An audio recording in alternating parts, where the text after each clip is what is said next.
There is a flag that has divided the nation and has pit brother against brother. When this flag was brazenly put up on the campus of the University of California, Irvine, one brave student finally said enough and took a stand. Somebody hung up a flag. An American flag. It made people feel very uncomfortable and unsafe in that room.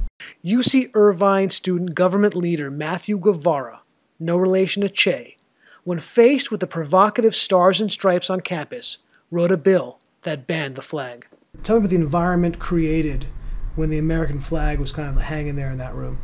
It was creating a very hostile environment just because of this flag being up. Yeah, it doesn't make people feel welcomed at all. To where people wouldn't even go into space anymore because it was on the wall.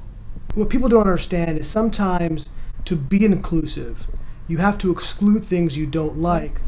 No, exactly, and that's one thing that I try to hit on the legislation, that sometimes you have to exclude things.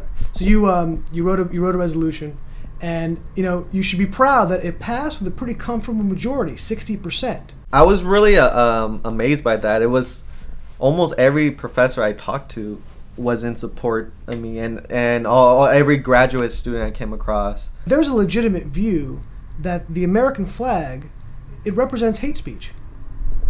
Yeah, no, exactly. It's a tool to silence people. You'd be equally uncomfortable with the Nazi flag or the ISIS flag in that room, correct? Yeah. Yeah. No question about it. No question about it. Can you identify evil in this world? The U.S. Yeah. Yeah. But the U.S. is the head honcho. When it comes to evil, top of the list. Yeah. Top of the list, definitely. I gotta tell you, man, this conversation, my mind, blown. Blown. Talk to me about the genocide of the black man going on today. Blacks are the most oppressed group in the U.S. by far. It's one of those philosophies where if you want to make a country better, you gotta work on the most oppressed group. That's why people focus on transgender women or black transgender women, because that's the most oppressed group in society. I mean, they're probably the most oppressed group in the history of planet Earth, if you really think about it. Yeah, yeah, they get everything. Everything's the worst, statistically.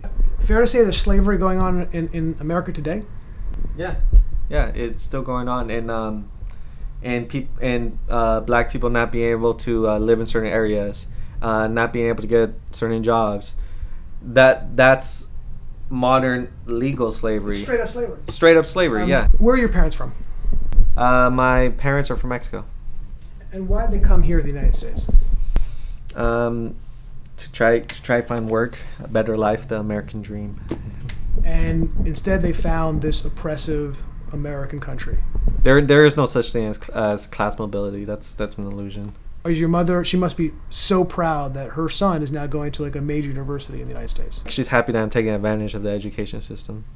And your brother also successful? He has a good life. Yeah, must be proud. Yeah. Good for you. Good for you guys. Are you taking any kind of federal aid, federal assistance? Scholarships, that kind of thing? Yeah, I got financial aid. Why not say no to what is essentially American blood money? It's kind of using, I don't really agree with it, but using the tools of the system to bring down the system or like create change later on. I think it's possible that your bill, your resolution, that could be, who knows, that could become our Magna Carta, our Declaration of Independence. Who knows how things evolve historically. At the time when I wrote it, I didn't think it would have such a big impact, but I'm going to quote from your bill, your brave resolution. It constructs paradigms of conformity and sets homogenized standards for others to obtain. Now, I'm not totally smart enough to understand what exactly that means, but to me, that's on the same level as life, liberty, and the pursuit of happiness. Exactly. So it tries to show a certain way of life. Right, the South Park guys say, America! Yeah! What I love about you, it's America. You. Yeah, exactly. America! Yeah!